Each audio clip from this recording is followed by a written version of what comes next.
Welcome friends, আপনারা সবাই ভালো আছেন তো?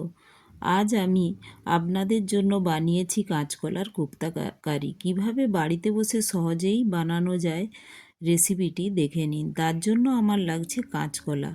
অনেকেই বাড়িতে কাঁচকলা খেতে চায় না, এভাবে বানালে দেখবেন খাবে।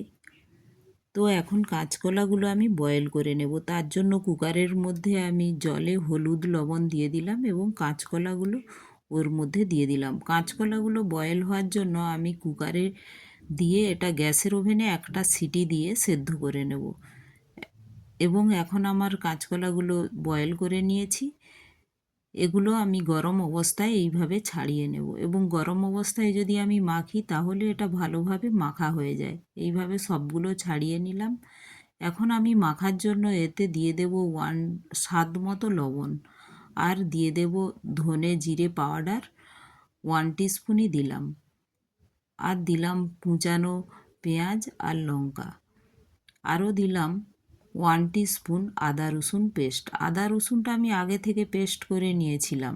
এখন আমি হাতের সাহায্যে একটা মেখে নিলাম, পুরো মশলার সাথে কলাটা ভালোভাবে মেখে নিলাম।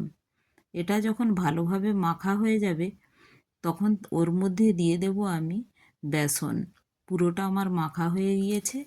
আমি এর মধ্যে 3 টিস্পুন মতো দিলাম বেসন। এটা দিচ্ছি বাইন্ডিংয়ের জন্য। আপনারাও এভাবে মেখে এটা এইভাবে গোল গোল করে বানিয়ে নেবেন। এখন এটা আমি গোল গোল করে বানিয়ে নিলাম কোপ্তার জন্য। আপনারা এটা বিস্কিট টাইপেরও বানাতে পারেন, গোল গোল চ্যাপ্টা চ্যাপ্টা করে। আমি গোল গোল করে বানিয়ে নিয়েছি। সবগুলো কোপ্তা আমার বানানো হয়ে গিয়েছে। এখন আমি কড়াই এগুলো গরম তেলের মধ্যে সবগুলো ভেজে নেব, লাল লাল করে ভেজে নেব। এগুলো আপনারা ফ্রাই অবস্থায়ও খেয়ে দেখবেন, খুব সুন্দর লাগে, খুব ক্রাঞ্চি হয়। যেহেতু কাঁচা কলা, কলার কোপ্তাগুলো খুব ক্রাঞ্চি হয়। সামান্যই বেসন আছে তবু এটা খুব ক্রাঞ্চি হয়। তো আমিও তো গরম অবস্থায় ভেজে কয়েকটা খেয়ে নিয়েছিলাম। এখন আমি সবগুলো এভাবে ফ্রাই করে নেব। ফ্রাই হয়ে গিয়েছে। এখন আমি গ্রেভির জন্য কড়াই বসিয়ে দিলাম এবং তেলের মধ্যে দিয়ে দিলাম ফোড়নের জন্য দিয়ে দিলাম এলাচ, লবঙ্গ, তেজপাতার শুকনো লঙ্কা। তার মধ্যে দিয়েছি রসুন, আদার পেস্ট, টমাটো, কাঁচা পেঁয়াজ।